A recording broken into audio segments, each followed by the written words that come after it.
بسم اللہ الرحمن الرحیم۔ السلام علیکم عزیز طلباء، کیسے حال ہیں؟ امید کرتا ہوں کہ آپ سب لوگ خیریت سے ہوں گے۔ ہم شہریت یعنی کہ سیوکس پڑھنے کے لیے، سیوکس کی کلاس لینے کے لیے بیٹھے ہوئے ہیں، سیوکس سیکنڈ ایئر، اور سیوکس کا ہم نے 6 چیپٹر سٹارٹ کیا تھا جو کہ تھا خارجہ پالیسی۔ خارجہ پالیسی کا مفہوم ہم نے ڈسکس کیا تھا کہ انسان اس دنیا میں اکیلا نہیں رہ سکتا اور اسے اس دنیا میں سروائیو کرنے کے لیے دوسروں کی مدد کی ضرورت ہوتی ہے، اور ایسے ہی وہ جب ایک ملک کے طور پہ رہتا ہے تو اسے دوسرے ملکوں، دوسری ریاستوں کے ساتھ تعاون کرنا پڑتا ہے۔ ہر چیز وہ اپنے ملک میں جو ہے وہ تیار نہیں کر سکتا یا نہیں پیدا کر سکتا، تو اسے دوسرے ملکوں سے ان چیزوں کے سلسلے میں مدد کی ضرورت ہوتی ہے۔ تو وہ جن شرائط کے اوپر دوسرے ممالک کے ساتھ تعلقات بناتا ہے اسے خارجہ پالیسی کہا جاتا ہے۔ وہ شرائط، وہ ضوابط، خارجہ پالیسی کو متعین کرنے والے عوامل کے بارے میں ہم نے بڑی تفصیل سے ڈسکس کیا تھا کہ جی وہ کیا چیزیں ہیں جن کو دیکھ کے خارجہ پالیسی بنائی جاتی ہے۔ تو سب سے پہلا جو اس میں آتا ہے وہ نظریاتی عوامل ہیں کہ جن نظریہ کی بنیاد کے اوپر ممالک بنتے ہیں وہ ان نظریات سے ریلیونٹ ممالک یا ان نظریات کی بنیاد کے اوپر جو ہے یا ممالک سے، دوسرے ممالک سے تعلقات بناتے ہیں۔ جیسے پاکستان کی بنیاد، نظریہ پاکستان کی بنیاد جو ہے وہ نظریہ اسلام کے اوپر ہے، تو ہم کسی بھی ایسے ملک کے ساتھ جو ہے وہ تعلقات نہیں بنائیں گے جس سے پاکستان کے اس نظریہ کے اوپر قدم آئے یا وہ اسلام کے خلاف کوئی ریاست ہو۔ یہ فرانس والا معاملہ دیکھ لیں کہ فرانس کے ساتھ ابھی والی ہماری گورنمنٹ جو ہے وہ تعلقات قطع کرنے کا سوچ رہی ہے کیونکہ وہ اسلام مخالف حکومت ہے۔ تو اس طرح کے کی چیزیں جو ہیں وہ بھی ہمیں دیکھنی پڑتی ہیں کہ جو ہمیں ہمارے نظریات سے ہٹ کر نہ ہو۔ اس کے بعد قومی مفاداتی عوامل کے بارے میں ہم نے ڈسکس کیا تھا کہ ہم ایسی ریاستوں یا ایسے معاہدات میں شرکت ہوتے ہیں جہاں سے ہمیں قومی طور پر فائدہ ہو، چاہے وہ تجارت کی صورت میں ہو، چاہے وہ کسی مسئلے پر عالمی سپورٹ کی صورت میں ہو، یا پھر دفاع کی صورت میں ہو، یا تجارت کی صورت میں ہو۔ جغرافیائی معامل بھی بڑے امپورٹنٹ ہوتے ہیں تعلقات بنانے کے لیے کہ ہم اپنے ارد گرد کے کنٹریز کو دیکھتے ہوئے ان کے ساتھ اپنی ہماری جو حدود ہے، وہ جن ممالک کے ساتھ حدود یا باؤنڈریز ملتی ہیں، ہم ان کے ساتھ جو ہے وہ اچھے تعلقات کے ہاں ہوتے ہیں۔ اس کے بعد اگر ہم بات کریں جی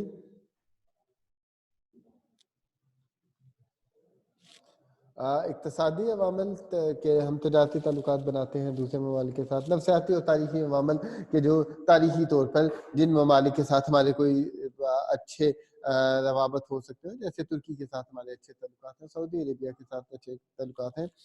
تو اس طرح کی بھی چیزیں ہیں جن کو ہم دیکھتے ہوتے ہیں تعلقات بناتے ہوئے کہ ہمارا ایک بینگ مسلم اور اس طرح کی جو چیزیں ہیں وہ بھی میٹر کرتی ہیں۔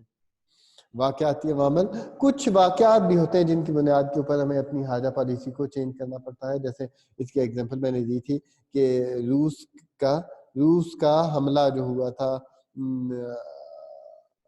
افغانستان کے اوپر، تو اس کے بعد ہم نے خطے میں اپنی خارجہ پالیسی کو فوری طور پہ چینج کیا۔ ایسے ہی جو ہے امریکہ نے جب افغانستان کے اوپر طالبان کے خلاف حملہ کیا تو تب بھی ہم نے اپنی خارجہ پالیسی میں سب سے پہلے پاکستان کا نعرہ لگایا کہ کچھ لوگوں نے کہنا شروع کر دیا ہم نے، کیونکہ امریکہ کی مدد کی تھی افغانستان کے خلاف یا طالبان کے خلاف، تو کچھ لوگوں نے کہنا شروع کر دیا کہ یہ افغانستان ایک برادر اسلامی ملک ہے اور ہم اس کے خلاف اپنے اڈے دے رہے ہیں اور یہ اور وہ۔ لیکن پھر ہماری گورنمنٹ نے یہ بتایا کہ نہیں جی، پاکستان زیادہ امپورٹنٹ ہے، پاکستان ہوگا تو ہم مسلمان بھی ہوں گے، یہ سارا کچھ ہوگا۔ تو ہم سب سے پہلے پاکستان کی پالیسی، تب بھی ہم نے وہ اپنی خارجہ پالیسی کو چینج کیا کیونکہ ہمیں اپنی سالمیت زیادہ عزیز ہے بجائے اس کے کہ ہم کسی اور ملک کی سالمیت کی طرف دھیان دیتے۔ ٹھیک ہے جی۔ نیکسٹ ہے جی پاکستان کی خارجہ پالیسی کے نمایاں حد و حال۔ ہم نے یہ بھی دیکھا تھا کہ کیا وہ فیچرز ہیں کہ جو ہماری خارجہ پالیسی کے ہیں۔ اس میں ہم نے دیکھا کہ ہم آزاد اور خود مختار خارجہ پالیسی، کسی کے ڈیپینڈنٹ ہو کے خارجہ پالیسی اپنی نہیں بناتے، اور پھر ہم نے دیکھا کہ خارجہ پالیسی بناتے ہوئے ہم یہ دیکھتے ہیں کہ ہماری ملکی سالمیت کے اوپر کسی قسم کی ذکر نہ پہنچے، کسی قسم کا ہم اس کے اوپر سودا نہ کریں کہ جیسے وہی بات کہ ہماری ملکی سالمیت خود خطرے میں تھی کہ امریکہ نے یہ کہا کہ جہاں جہاں پر دہشت گردی کے اڈے ہیں، اور یہ اس میں کوئی دو رائے نہیں ہے کہ طالبان کے جو اڈے تھے وہ پاکستان میں موجود تھے، تو امریکہ نے کہا کہ ہم وہاں پر حملہ کریں گے، اور اس کا مطلب یہ تھا کہ امریکہ افغانستان سے پہلے پاکستان کے اوپر حملہ کرے۔ تو پھر ہمیں اتنی ہادہ پالیسی بناتے ہوئے یہ سوچنا پڑا کہ ہمیں امریکہ کی مدد کر لینی چاہیے، اور ان اڈوں کے خلاف بجائے اس کے کہ امریکہ حملہ کرے، ہم ان طالبان کے خلاف جو ہے خود آپریشن کریں، اور اس کی ہمیں ایک بہت بڑی بھاری قیمت بھی چکانی پڑی۔ لیکن کیا ہے، یہ فیصلہ ہم نے اپنی سالمیت کے لیے کیا۔ اقوام متحدہ کے چارٹر اور اس کی جو پالیسیاں اس کے اوپر ہم ہمیشہ ہماری ہر حاجہ پالیسی میں ہم نے اس کے ساتھ تعاون کرنے کا سوچا، نہ صرف سوچا بلکہ ارادہ بھی کیا ہے کہ خود ارادیت کی دنیا بھر میں جن ممالک کو ضرورت ہوتی ہے تو ہم نے ان کے حق خود ارادیت کی حمایت کی ہے۔ ایسی جو پیسی ہوئی اقوام ہے جو کہ اپنی آزادی کی جنگ لڑ رہی ہیں، اس جنگ کا اور ان کے اس حق خود ارادیت کی ہم نے ہمیشہ آواز اٹھائی ہے۔ ٹھیک ہے جی۔